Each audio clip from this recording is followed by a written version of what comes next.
Good day, our people. I hope we dey fine. My name na Ogechi Sylvia. I be doctor. Today, 3rd of February, na World Cancer Day. Now, today we dey talk about everything cancer. The theme for the 2025 campaign na United by Unique, which means say everybody wey get cancer get a unique diagnosis. Wey be say their cancer fit dey different, but we all suppose come together, support one another through this disease wey dem dey call cancer. Now today we dey also talk about the impact wey this cancer diagnosis dey get on the sufferers as well as their families, and then also how we go fit support the people wey get cancer diagnosis. I go talk about the definition, wetin dey cause cancer, how we go prevent am, and the support wey we go give, as well as wetin be the statistics. Okay, wetin be cancer? I get my information from Cleveland Hospital, wey be hospital wey dey for America. They say cancer na group of diseases where the cells in the body go come dey multiply anyhow. Inside our body, we get wetin they call gene. Gene na wetin we dey get from our papa, we dey get from our mama.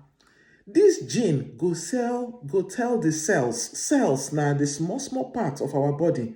Na those cells go divide to give us our skin, our teeth, our blood, our organs. These cells suppose dey divide small in a normal fashion. When they begin multiply quick, fast, e go cause cancer. This cancer fit stay one place, and when they catch am early, they fit cut am out, remove am, or the cancer fit spread go scatter other organs wey we dey call in medicine metastasis. Na why I talk say e dey good make we catch cancer early, because if we catch am early, we fit treat am early. So that na definition of cancer.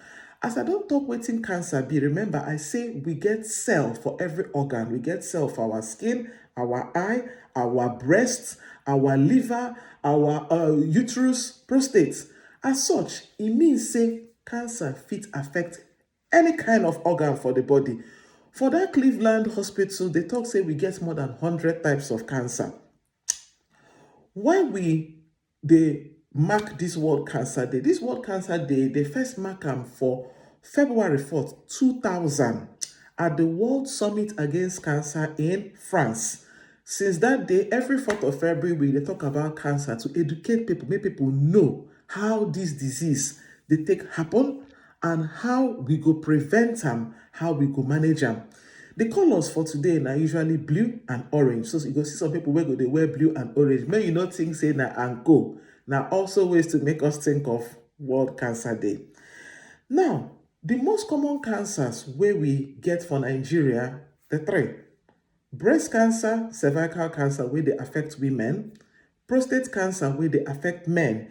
E still get other kinds of cancer wey dey common in Nigeria as well. Some of them be lung, na the organ wey we dey use breathe, lung cancer, testicular cancer in men. You also get blood cancer like Hodgkin's lymphoma wey dem dey call am. They get other types, but the three most common: breast, cervix, and prostate.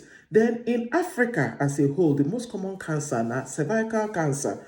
And I dey think say the reason na because these are parts of the body we no dey like talk about. Na private parts: breast, cervix wey be the mouth of the womb, be the woman, and then prostate, we go dey hide am, but e dey good make we talk about them. Wetin dey cause this cancer, or wetin be the risk factors? Wetin go make person fit get cancer quick? Number one, genetics. Wetin be the family history? If person for your family lineage, mama, grandmama, auntie don get breast cancer before, e fit say you go fit get am.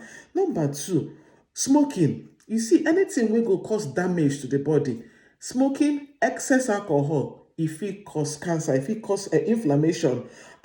Environmental factor: too much toxic fume. Somebody go dey inhale soot all through the year. They inhale bad smoke, e fit cause cancer. Then bad food. The person go dey eat too much processed food, too much sugary food, too much processed, e fit cause problem. The other thing na hormone therapy. People wey dey use all this excess hormone, you wan build muscle, you just dey take hormone up and down, you think fit cause damage. Another thing wey I no wan forget na Infections. You get 3 common infections where they increase risk of cancer. These 3 common infections, you see hepatitis B, where they tend to cause liver cancer, human papilloma virus, HPV, where they cause cervical cancer, and then HIV. They cause one thing they call Kaposi sarcoma. Now, I don't talk about family history, maybe genetics, excessive smoking, so lifestyle, excessive smoking, alcohol, the kind of food where we they chop, poor diets, environmental factors, the kind of smoke where we they inhale, even all these people where they work for coal mines, petroleum industries, things like that. Now, why we suppose they protect our nose, they call them occupational hazards. Lifestyle, person no go dey exercise, go dey sit down, they get big like that. That obesity, they increase person risk of cancer. Now, how we go prevent them? Now, from the things where they cause am, we go now as to prevent them. Stop smoking. Reduce alcohol. If you feel stop alcohol, fine. Exercise. For this place where they work, we they say 30 minutes of exercise every day, at least 5 days a week.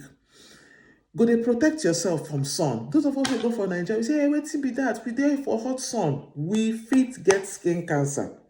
If you fit get cap, you go wear, or sunscreen to rub on your skin to protect yourself. It go help. Then regular screening. You get doctor, you no go say, I no go my doctor for regular screening. For women, I don't talk am before, regular cervical screening. If you find anything for your body wey never dey there before, you yourself, you no be doctor, you no know, go see your doctor. No sit down there, they say, it's not my portion. We know they pray for anything to happen, but again, now God give those doctors the knowledge. So I don't talk about wetin be cancer, how will they happen. If you get any questions, put them for comment section. And again, I don't do videos on these 3 cancers and even other types of cancers. If you check my YouTube channel, where be SopranoDoctor, you go see I'm there. If you check my social media, Instagram, Facebook, TikTok, you go see them there as well. And my LinkedIn, I go share the links in the comment section. May they learn, they teach other people, they go. Well done, our people.